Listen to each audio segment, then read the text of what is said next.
Hello बच्चों, तो चलिए इस प्रश्न को पढ़ते हैं। दो लंबे समांतर तार परस्पर 3 सेंटीमीटर की दूरी पर हैं। इनमें क्रमशः 2 एम्पीयर तथा 3 एम्पीयर की धारा प्रवाहित हो रही है। प्रत्येक तार द्वारा दूसरे तार की प्रति मीटर लंबाई पर लगने वाले बल की गणना कीजिए। तो यहाँ पर देखो, हमें प्रत्येक तार द्वारा दूसरे तार की प्रति मीटर लंबाई पर लगने वाले बल की गणना करनी है। ठीक है, तो प्रश्न में आगे बढ़ने से पहले इस प्रश्न से संबंधित जो मुख्य उदाहरण है उसकी हम चर्चा कर लेते हैं।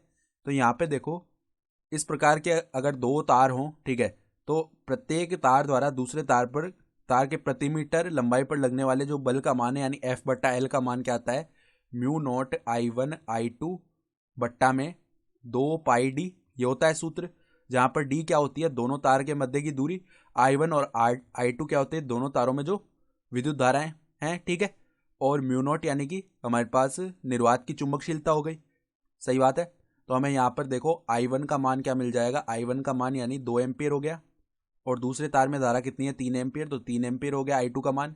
फिर डी यानी कि दोनों तारों के मध्य की दूरी 3 सेंटीमीटर है, तो इसको अगर मीटर में बदल लेंगे तो 3 × 10⁻² मीटर आ चुका है।